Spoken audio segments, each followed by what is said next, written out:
They say it's all my fault, I'm so fat and tired and foggy and mad.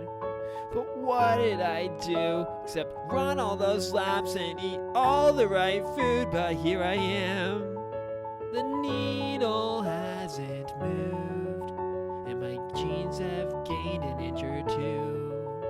I'm spinning in circles, drowning in vegetable oils, emulsifiers, processed junk, sugar and additives, killing my brain and gut. My metabolism's in a funk. Whose fault is that? I don't know. I want to wake up like the sun, but instead I'm falling like a half moon. Get me out of this food zoo, into a new you, into a new me. Let's break free, cause it's not our fault. The environment's mad. This food is not food. Me's not me, and you are not you. Let the slow moon climb out of this metabolic hell into a nutritious sky full of light and sleep and omega-3s and healthy greens. Ooh, gonna be alright. It's not your fault. You can win this fight against these monsters and chemicals and industries and factories and bring back your metabolic vitality. With a little help from a friend, Lara Briden. Why do so many women feel like their metabolism is kind of stuck? Like they're always hungry, they can't lose weight, they're tired, etc. What's really going on under the hood in the body? Yeah, great question. And I would say at the moment, it's probably not just women. So women, a lot of men feel that way too. I think in terms of we've had a collective shift across over the planet to what could be called metabolic dysfunction or insulin resistance. The basic cellular energetic, the energy machinery of the body is not functioning the way it should. And that is, I want to start right by saying that is not people's fault. According to the science, something bad has happened in terms of our food supply, our microbiome, our exposure to environmental toxins. And that has really sort of destabilized what used to be just a no-brainer. Like people used to just go about their lives, eat meals when they were hungry, snack or not, maybe not worry about snacking in between, and really not having to micromanage weight or diet in any way. Would you agree? I mean, just looking back historically, I was alive in the 70s. I mean, so I've seen photos back then. People were not struggling back then the way they are now. And it's quite sad. And that's why I wrote what's now my third book to tackle this problem of metabolic damage, I guess, from the environment and what we can do about it, how women can, in my book's particularly about women, so how women can try to escape that, factoring in all the nuances for women. And I think one of the nuances, maybe that even ties into your initial question, is women do tend to blood sugar crashes in a way that I don't think men do as much. Certainly young women, it's partly the way our nervous system is calibrated. We can get low blood sugar, kind of the hangry feeling that I don't think affects men as much. Yeah.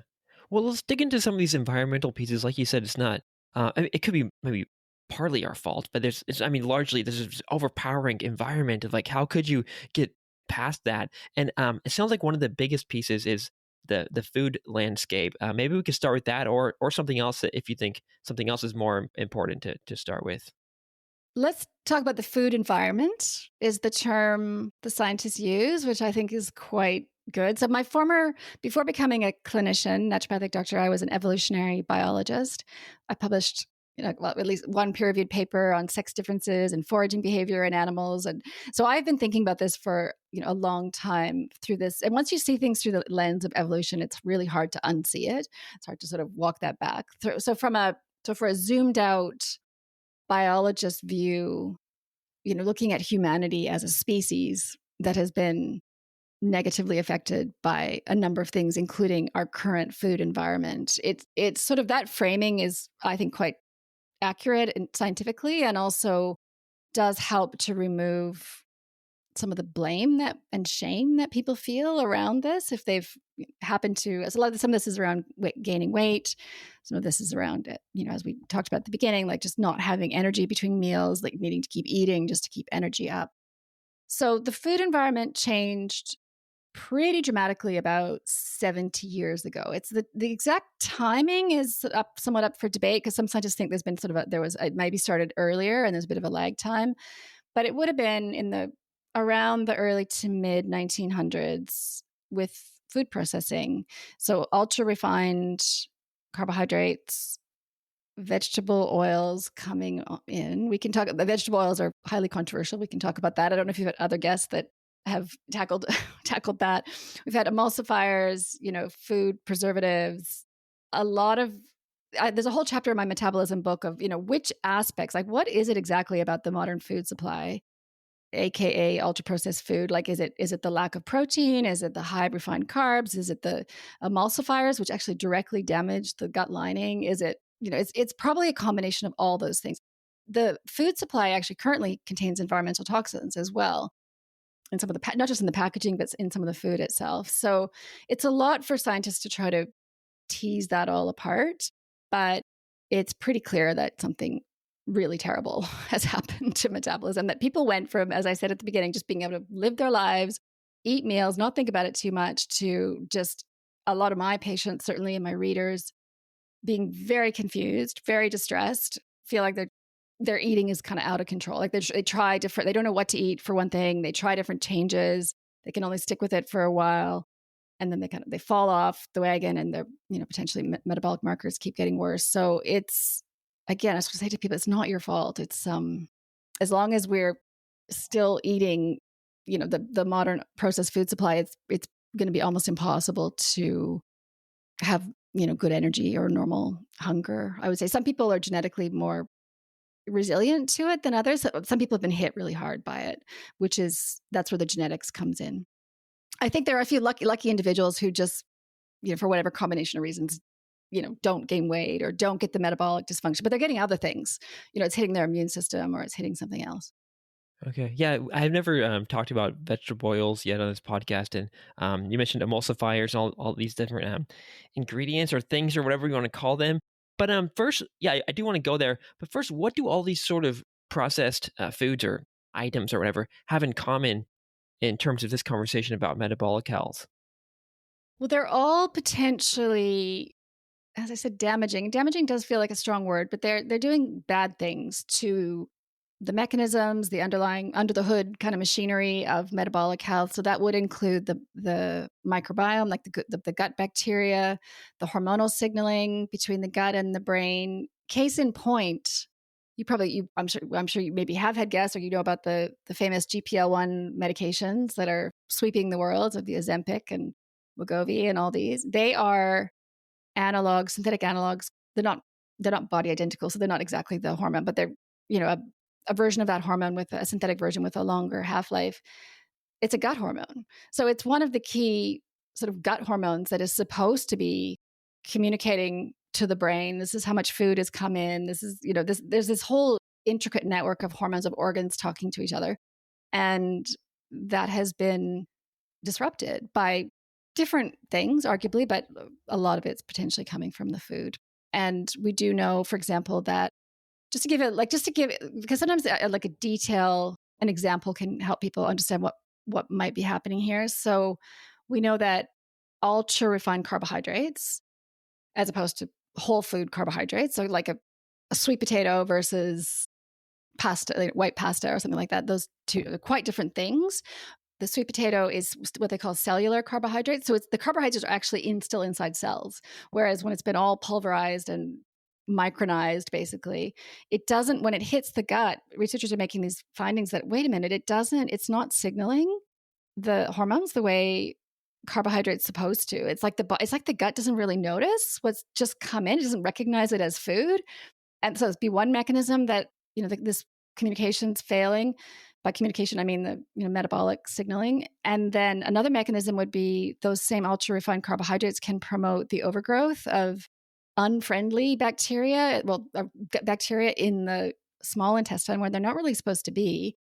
And we've just found out the scientists have just discovered that an overgrowth of certain types of bacteria can be directly toxic to the cells that produce the GLP-1 hormone.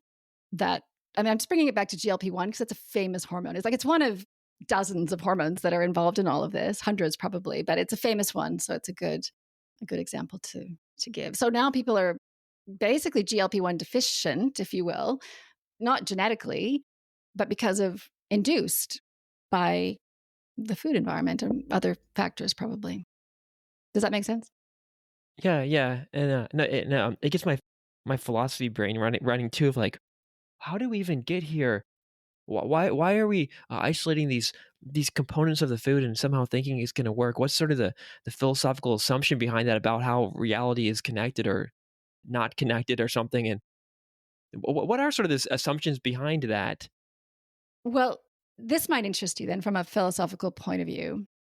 And this goes way back to, Francis Bacon, this idea that we're not biological, that we're not animals. So, again, this is where my once a biologist, always a biologist. Homo sapiens are animals. Like we're apes. Like we're in every sense. We've done amazing things and we have some, high intelligence and some very interesting things about us, but we're still biological. So if you think about it logically, like you would never, like, could you imagine like taking an animal? It's like they eat this certain thing, but they're not going to get to eat that anymore. We're just now going to feed them this like totally other thing that's completely like nothing their body has really ever encountered before. And we're just going to hope for the best. There's been a lot of wishful thinking going on, I think, that it will, that somehow this isn't going to matter. From a really zoomed out perspective, humans are unique animals in that we did already have quite a varied diet. Some animals only eat like a limited number of things. We eat a huge number of things. We're very flexible in our eating. So that probably led into it. So there have been many across the world and throughout history, like lots of different traditional cuisines. Like people would just eat what was in their environment where they lived. But those foods were always still unprocessed, like a relatively unprocessed. Like I gave the example of, the starches we ate traditionally across all cultures would have still had cell walls inside them.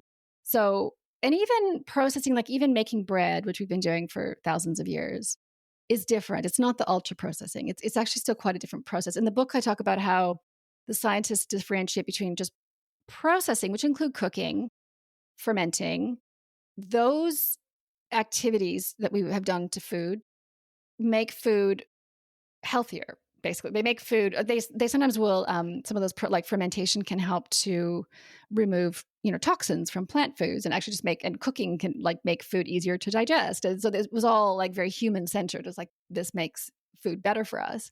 Whereas ultra processed food, by definition, is something that you couldn't do just in your own kitchen. And its goal was never to make food biologically better for the human body. Like that was not a consideration. It was obviously, for storage and to make humans' lives better potentially, but not considering biology. Yeah. You can make more food. You can make more. Some people can make more money from it, etc. But it's very interesting how smart we think we are. But then if you zoom out, decades or centuries, like, well, maybe this little invention you made was not as genius as you thought it was.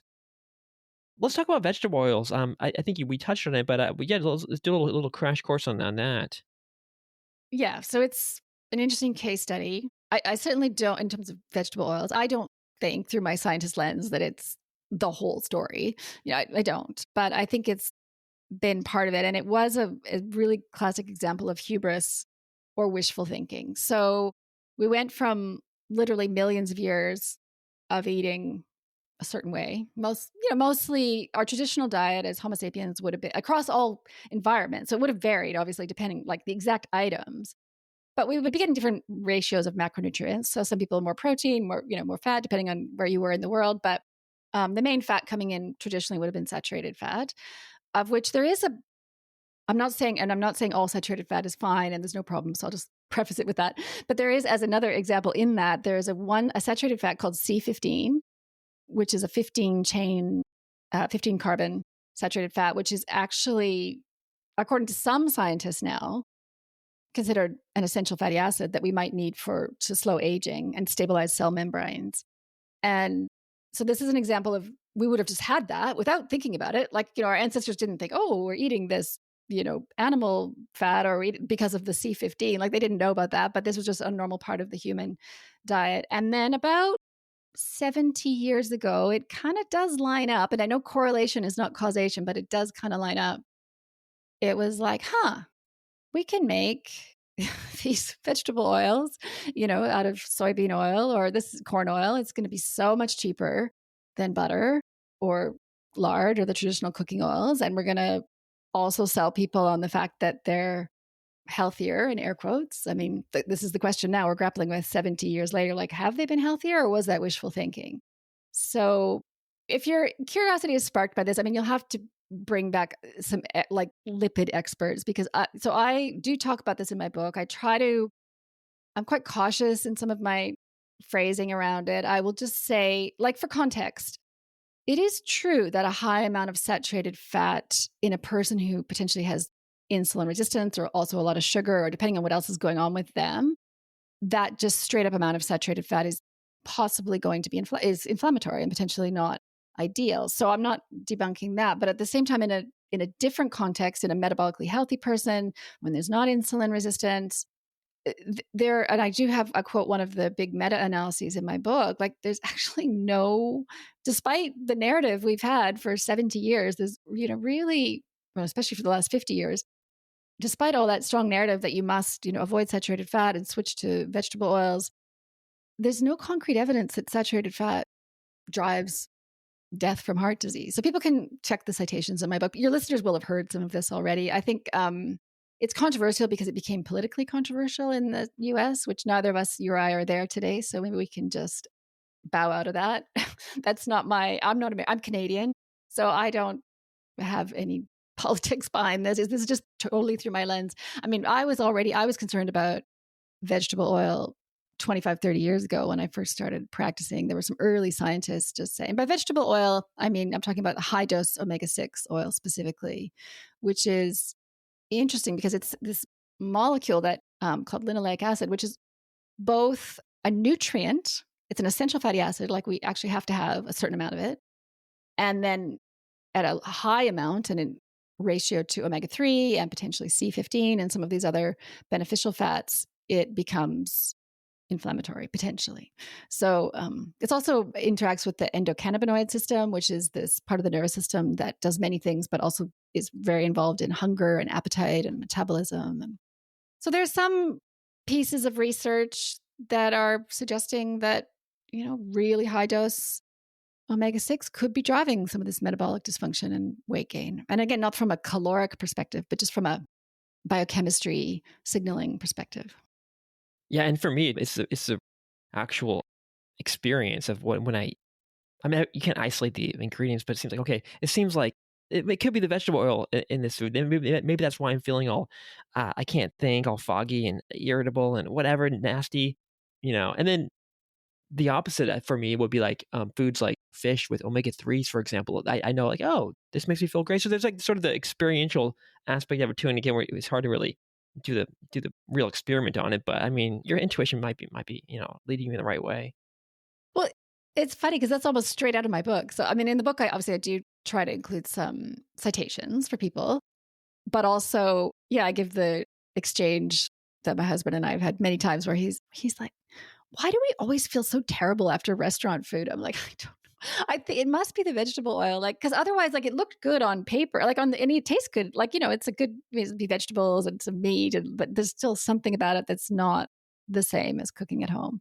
So, but again, that's not a scientific observation, but it does seem pretty consistent. In terms of the environment, we talked about the food part of that. Are there any other parts of this environment that you'd like to talk about?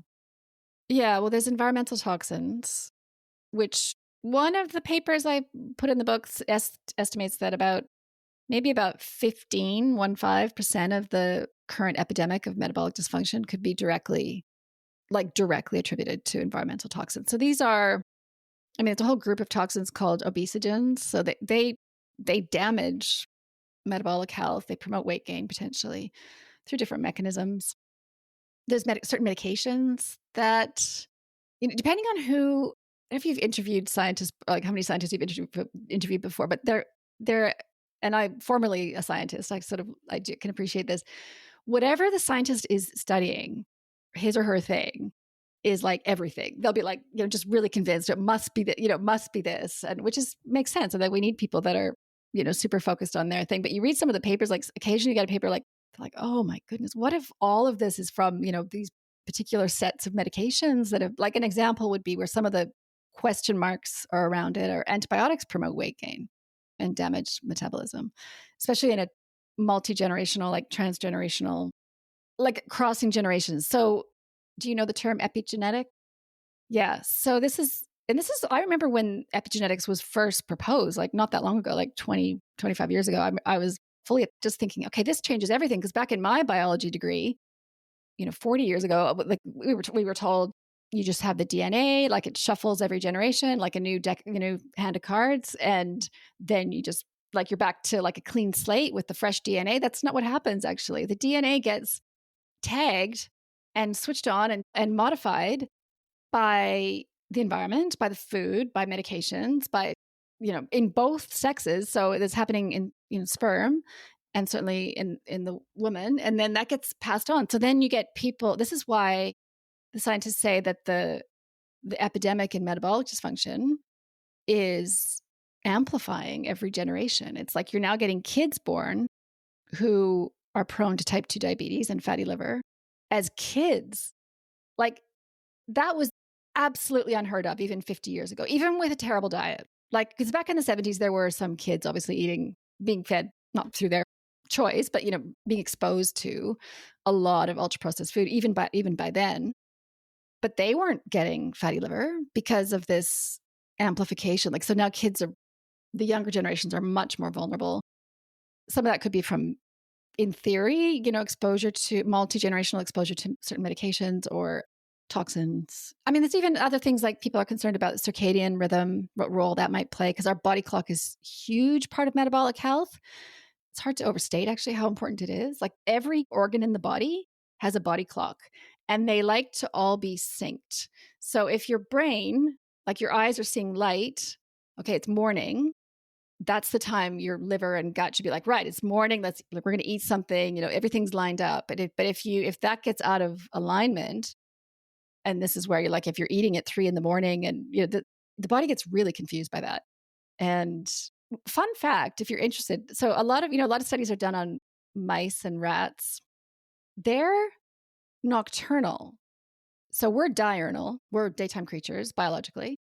Their whole physiology is flipped. So their actually active time is nighttime, obviously. And so once the kind of penny dropped for me on that, I was like, wait a minute. So it turns out that, scientists know this. It's not like they don't know. So some labs what they would actually end up doing is having to have a dark lab, like, so, flip. So the scientists are studying during our daytime, but what feels like night for the mice. So they could try to get, some because do you see what I mean? Like, if you study them during the day and try to think, okay, this is how insulin works, or this is how different hormones work. Do you get what I mean? Like, that's not good. That's not representative. That would be like getting answers about what is insulin doing, or cortisol, or all these different hormones in a human at 3 a.m, like when we're asleep. That's obviously, it's quite a different time. So some scientists think that all the disruptions to our circadian rhythm through exposure to nighttime light, to not getting out, like outdoor light, especially in the morning, as a type of nutrition for the brain, for the whole system, basically. It's like telling your body, that it's daytime. It's hugely valuable. So in all my books, actually, I have the tip of, if nothing else, like if you can't, like especially in my metabolism book, I encourage women to start with the easy wins. It's like, do those things, pull the lever that actually reverberates, makes everything work a little bit better, so that you can go on and make other changes. And one of the easiest ones is like, take your coffee outside if you can. I'm from Canada, so I get that sometimes you can't, but in that case, get a sun lamp, or like a UV, or not UV, a full spectrum light or something. So you're at least give your brain that morning light. It sounds boring and like too simple. Like, what could that do? But again, we're biological creatures, so we respond to that. Light's pretty important for us, actually. What are some other boring? Well, not, they don't need to be boring. They could be fun. Actually, I think going out and feeling the sun, looking at it in the morning is really it feels good, especially if you've got a coffee in your hand. I mean, how can that not feel good? But yeah, what are some other sort of easy wins for people? Yeah, well, moving the body, I do in the book try to reframe because we've come through this terrible fitness industry, like exercise as a numbers game, like exercise is calories burning or exercise. It's like, no, moving the body is medicine. Like it doesn't matter how many like it's not about the calories at all. Like it's actually just about the brain loves it for one thing, like loves movement. And then you get the added benefits of building muscle, which is a metabolic organ, like an endocrine organ, actually muscle. I left it out of the book, but I can share it now. There was this, it was a few years ago now, there was this quirky study that came out where these biologists decided to put these little mouse wheels, like, like the wheel, like the exercise wheels that they put in, like when people have pet rodents. And they just put them into the forest and then put little trail cams to see what would happen.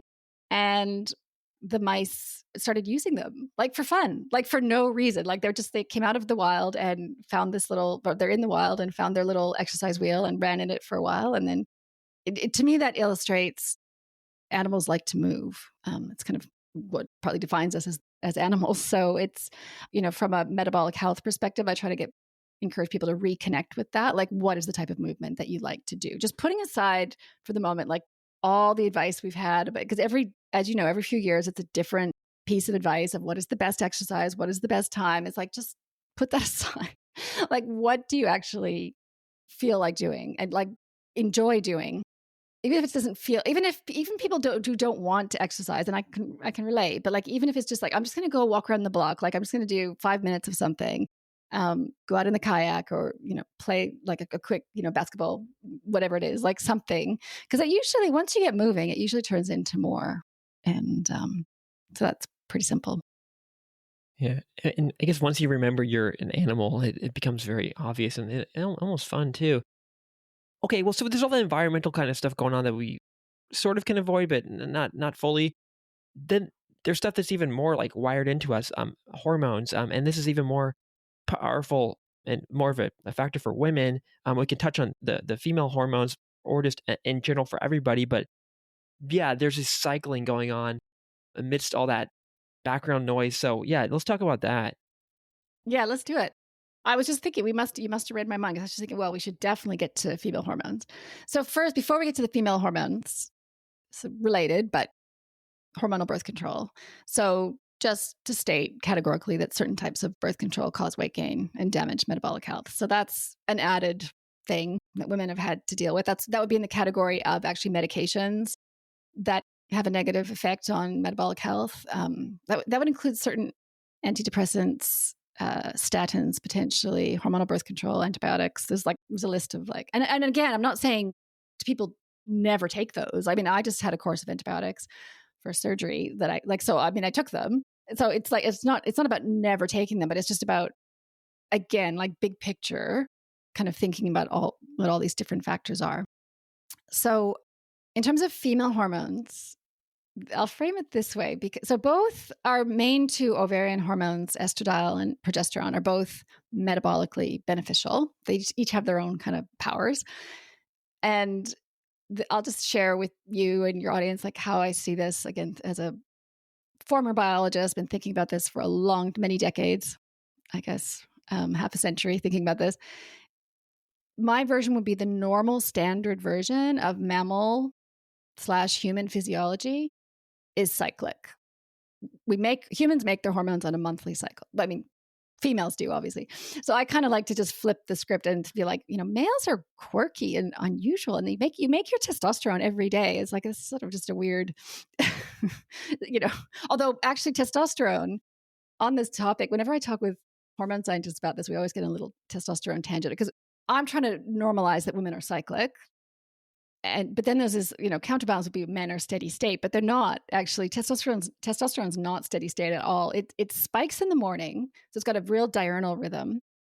And also, there's all kinds of quirky stuff around testosterone. Like testosterone will Like one of the pieces of research that stuck with me the most is, and they've measured this with blood tests. So after a man's sports team loses, and I don't mean the team he was playing on, I just mean the team he's a fan of and was watching on TV. If they lose, his testosterone will be suppressed for like 3 days. And it's very responsive to like social cues, and it's responsive to being around women and just kind of just really obvious things. So it just demonstrates that, male hormonal physiology is pretty dynamic too. So in fact, in some ways, I was just talking to a scientist about this, and she pointed out that actually the female physiology is more predictable. Actually, it's cyclic across the month, but it pretty much follows the cycle. Like it doesn't have that day-to-day variation the way testosterone can in men. And of course, women do make testosterone as well. So some of your listeners might be waiting for me to say that. We have about 1/10 of what men have, but it's important. It's part of our hormonal landscape. Yeah, but so the first part of the cycle is dominated by estradiol, our main estrogen, our ovarian estrogen. Estradiol is an amazing hormone. Like it really is. There's this one scientist studying, and he's like, during the peak estradiol phase, just before ovulation, the quote from him is like, he's studying athletes, like they're practically superhuman. Like there's just this like increased strength, increased recovery and resilience, and also increased flexibility. So women can get injuries at that time. That estradiol peak is really only just kind of over a few days, and then you get sort of a drop again.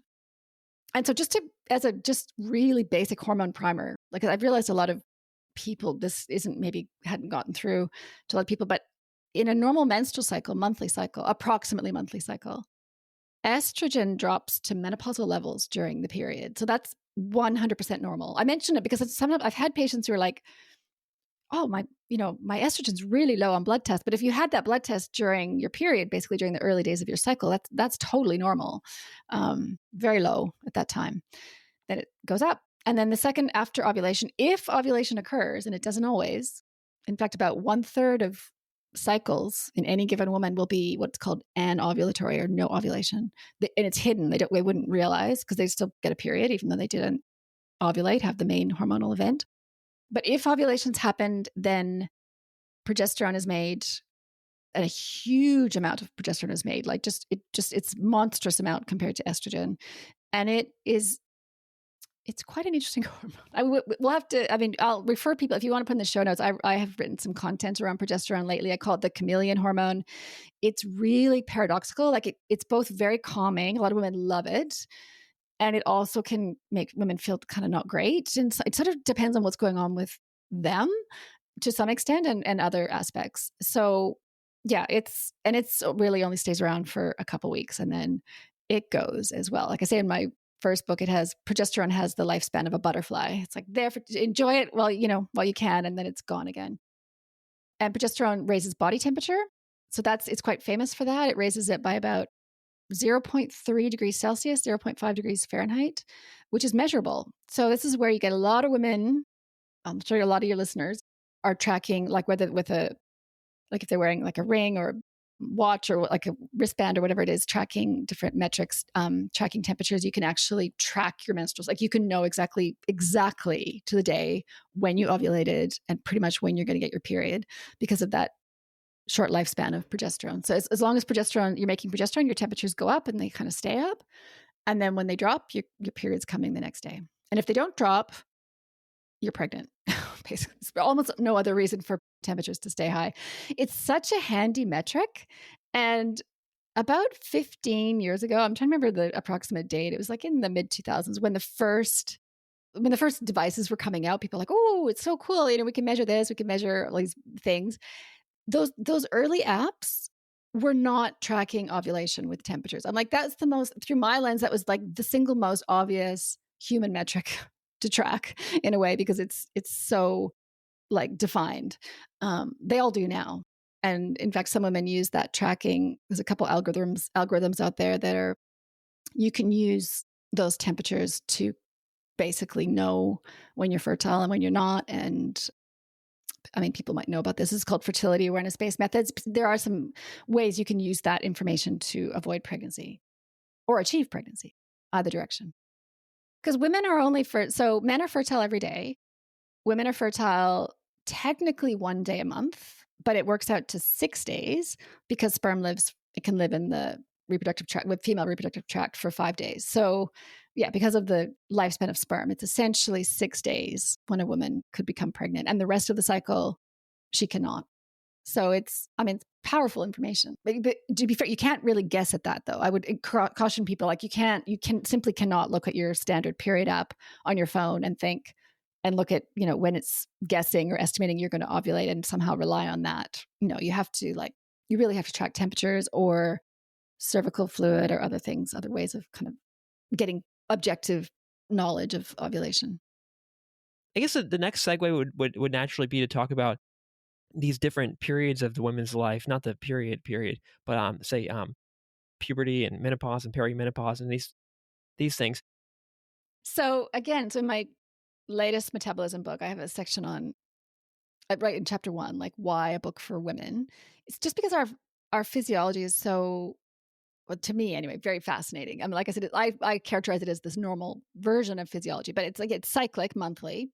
But there's also all these different modes. So there's obviously puberty, which men have too. So, you have childhood physiology, and then you have reproductive physiology. So that's quite a big transition. Then women have every cycle, they have their ups and downs, transitions.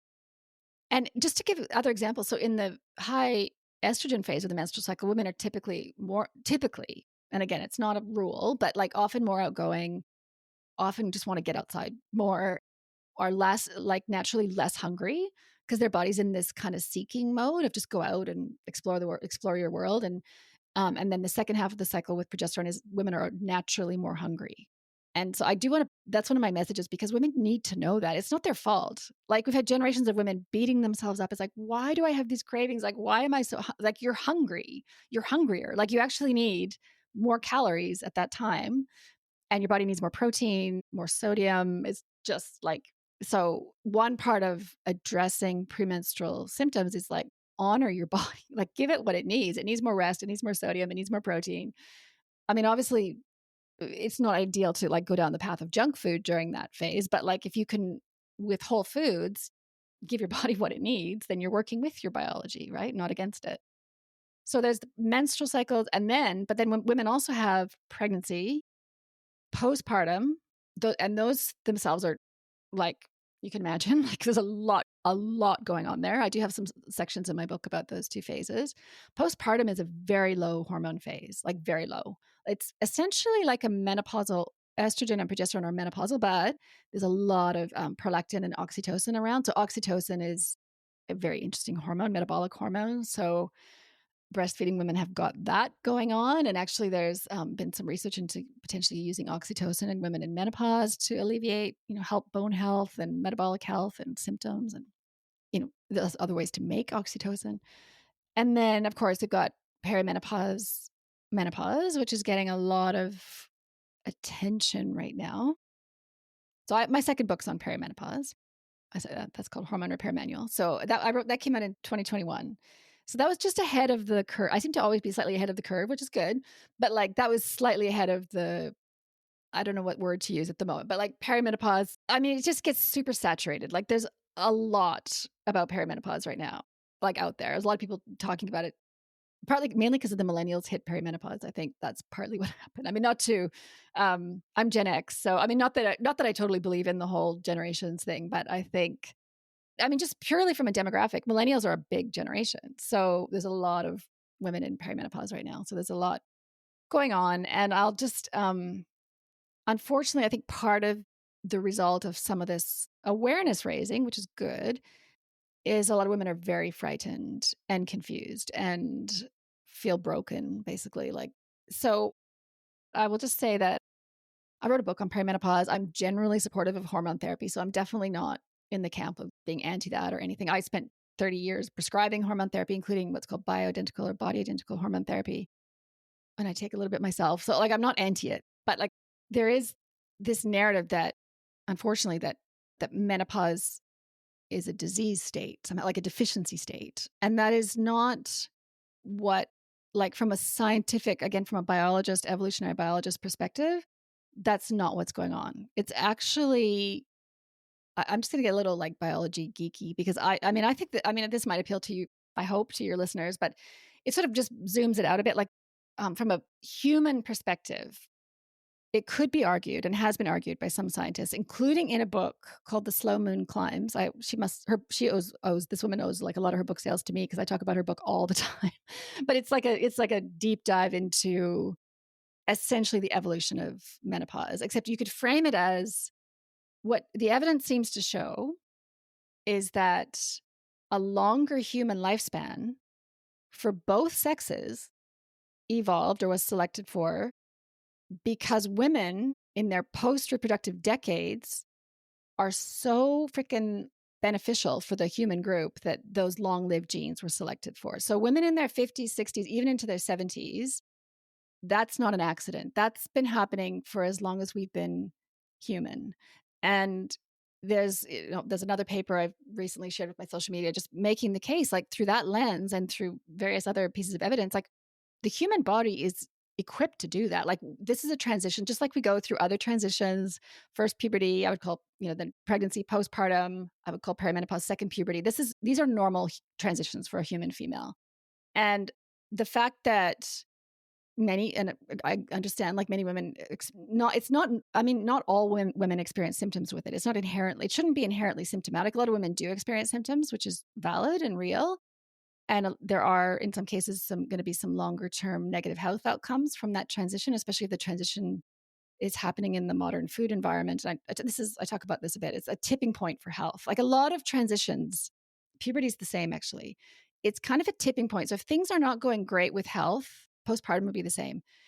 If there's something a little wobbly about health at that time during a transition, it can send people down the wrong kind of road. That's tipping point, right? Like, so this is just a bigger way of saying, yeah, like I think it's both very real, perimenopause very real, in some cases helped by hormone therapy, and at the same time, entirely biologically normal transition. It's not true that we all, I don't know if some of your listeners might have heard out there this narrative, well, we all used to die by 45, so menopause is new. Incorrect. That is categorically wrong.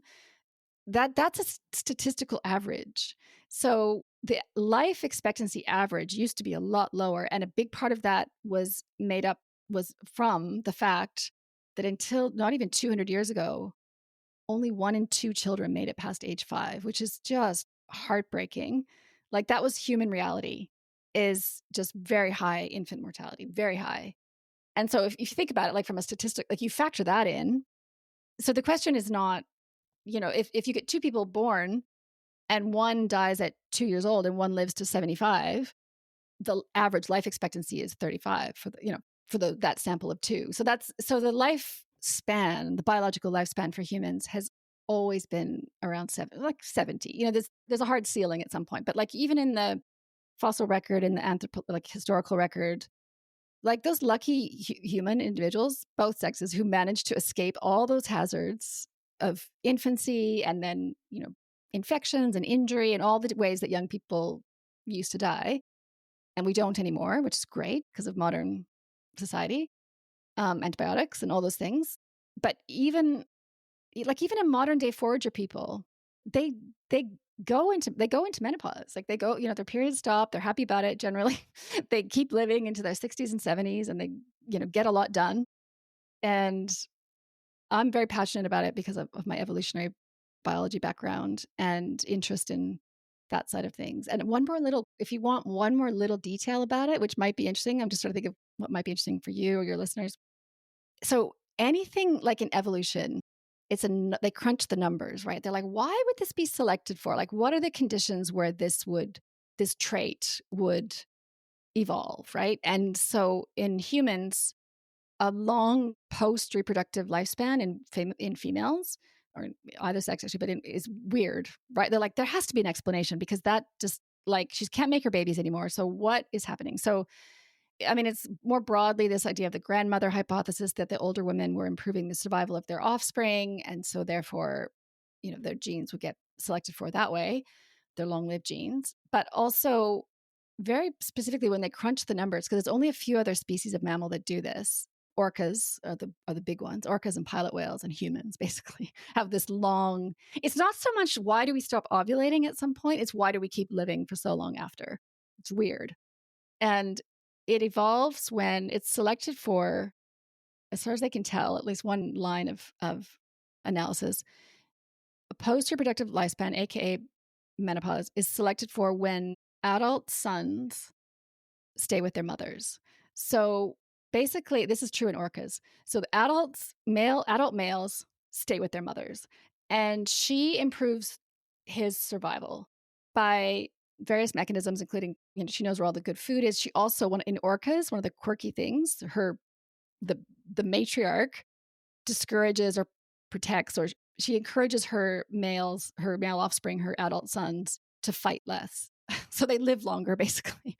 She's sort of, so then at that point, from a genetic, numbers, hopefully this is making sense, she becomes kind of vicariously male because she's now passing on her genes through her sons.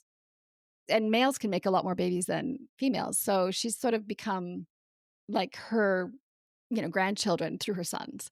So it kind of makes sense. And I think there's suggestions that early hominids might have had a similar social structure. Yeah, she's transferred all her energy and nutrients and everything she is into these sons. It's like a little, her new body or whatever. Now she's a man.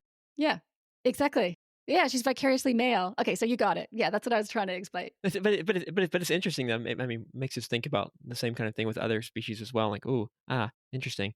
Anyway, one interesting part of your book I liked is when you talked about hunger. It seems like a kind of no brainer once you dug into the science of it. But yeah, what is hunger, and how can we kind of shape our thoughts on it? Yeah. So I think I opened I don't have the exact quote in my mind, but I opened the first chapter with, a scientist just saying, across all, again, we're animals, animals eat when they're hungry, stop when they're full. That's going to vary depending on, seasons and if they're gearing up for hibernation or whatever it is. The hunger will be modified, but it's not something the animal, they don't have to use their intellect to Google what is the best diet. What should I, that should be there for us too. And it always was. And it's in many cases now not there.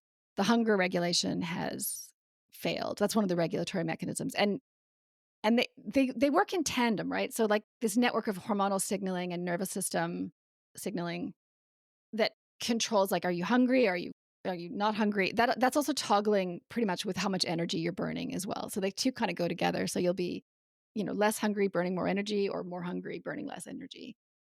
And you can see how that directly factors into, metabolic health and potentially and weight gain as a symptom, as a side effect, a downstream effect of this. And so people who are and this is not a small number of people, a huge number of people have been affected by this. So these are people who require or are getting relief from the GLP-1 type medications, which one of the main things they do different things. Actually, they probably do increase energy expenditure as well, but they switch off the food noise. This is it's this constant gnawing hunger. And I've certainly, thankfully never experienced it myself, but I've certainly had a lot of, I read from the research and speaking face to face with patients over the decades.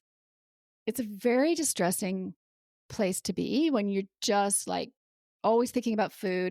What would I like to eat? How can I eat less of that? It's oh my goodness, I ate too much. Just this constant, they call it food noise. And it's very distressing. And so, that's partly what I meant by hunger. Because I want to say especially women, but I think men get some shame around it too. But because we've had this other narrative, it's just calories in, calories out. It's just a simple math problem. It's just you being lazy, basically. Because people have had that narrative for so long, it's baked into us now. When they can't stop eating because they just have this food noise happening, they feel very ashamed. And it's a moral failing rather than a biological failing. So the analogy I give in the book too is, I would liken it to asthma. So obviously with asthma, people have trouble breathing. They can't exhale, but we don't say to them, this is just an air in, air out problem. If you just breathe, just breathe in, then breathe, obviously you wouldn't say that to them because that's not under their control. If they could just breathe normally, they would. Yeah. I'll go to Thailand and get a massage, and then I'm stiff or something, and what they'll say is relax, relax. I'm like, Right. that's your job. I don't That's know. why. That's why I'm here. Right. There's lots of things like that. And it's true. There's lots of things in the body. Like we can't, we think we have more conscious control than we do. Yeah. Well, we're running out of time, so I do want to kind of maybe blast through some of the troubleshooting side of the book, like some of the nutrients that help. You talked about movement. Let's kind of like maybe blast through that. It's like 100 pages or so, but still. Well, I'll give the framework because that's what it is. And that's what I've tried to do there. Because, and I know it's cliche, but there's not one size fits all. Like if one size did fit all, this would have all been over decades ago. It'd be like, right, just eat this, do exactly this, and it's all going to be fine. I mean, that's clearly not working because, and this is out of my decades of clinical experience, that different people need different things. So the framework I set up was at the core of it is you're a biological creature. You have certain requirements that includes social connection, outdoor light, like some of the things we've talked about, and food, which could be lots of different things, but primarily has to be the phrase I use is sheltering from vegetable oils, ultra processed food. Like those are some core requirements. And then, but from there, I'm like, but what's stopping you? Like, so if you're not able to do that, or if you're doing that and you're still not getting results, then why? Like, what are the obstacles? So then I listed like 20 or 25, what I would designate as metabolic obstacles. Some of them are easy. Some of them are harder to, like some of them, very simple. Like one might be circadian disruption. So like, get out, like morning light, we give that example. One might be the type of hormonal birth control you're on is impairing things. So despite all your best efforts, you're just never going to get any traction potentially until you get off that medication. That would be an example of a metabolic obstacle. One of the obstacles I give is just not knowing how to cook or wanting to cook, and I've certainly had that firsthand from patients, and I'm a bit like that myself. I really actually don't like cooking, but unfortunately, we have to. Unless you have a personal chef, which I don't, that you have to cook at home. Like at least not necessarily every single meal. I know it's hard, but I share one of the patient stories of a woman who just really didn't want to. And I'm like, okay, just get those like rotation of like 4 or 5 things that you make, like roast chicken or air fryer, or like just, it doesn't have to be fancy. It doesn't like just put those on rotation, have leftovers in the fridge. That would be in her case, the metabolic obstacle was just not knowing how, not having time, not wanting to cook. That might be another example. So you said it's more nuanced, and a really common metabolic obstacle are food sensitivities, gut problems. I only realized in retrospect that 2 of the 10 patient stories that I shared were about gut health. And certainly any clinician listening will know sometimes you just fix the gut, like you give a course of a probiotic or a herbal medicine for something called small intestinal bacterial overgrowth or SIBO, like without knowing all the technical terms, but like you'll identify, okay, there's something wrong in the gut. Fix that, not micromanage diet, like not try to micromanage anything else at the moment. Fix that. And then the patient, like 2 months later, has dropped 10 kilos or 20 pounds, just from that, right? Like that's an example of how dynamic the system is. And it totally makes sense actually, because if you think about it, a lot of the regulatory mechanisms for all of this are starting in the gut. So if there's gut problems, yeah. So that's the framework. And we won't blast through all 25 metabolic obstacles, but people can, people get a taste for what they might be. They can explore those. And I hope, and I've had some feedback that, the idea is people will recognize when they get to that part that is their metabolic obstacle, they'll be like, oh yeah, that makes sense. That's me. And it's usually going to be more than one thing. And then once people have, I guess you might fully repair your metabolism, but anyway, it's basically repaired. Then what does that sort of look like or feel like? Yeah, great question. That's a good place to end. Like what I think you can you can pretty fully repair it. You can get back to what's called metabolic flexibility, which is this back to our birthright, which is actually the standard default human is fat burning. So not all animals are the same, but in human physiology, when we're fasting, so between meals, like 2 to 3 hours after a meal and not doing heavy exertion, we should be in fat burning mode. We should mostly be tapping into our own body fat stores at that point for energy, and always burning a little bit of carbohydrates in there. It's always a mix of fuels, but having metabolic dysfunction, also called insulin resistance, also called metabolic inflexibility. People get locked out of that. Like they're locked into carb burning, basically. They can't access their body fat for energy. So that will feel like low blood sugar crashes. We kind of opened, talk about like feeling tired all the time. And so when that is corrected, people will start to feel it's like, oh, I can go longer between meals. I don't need to snack. I feel good. And also when I'm eating, I can sort of just eat to satiation and then stop and feel good. And yeah, that could happen. All of those changes could happen even before there's a huge amount of change on the scale.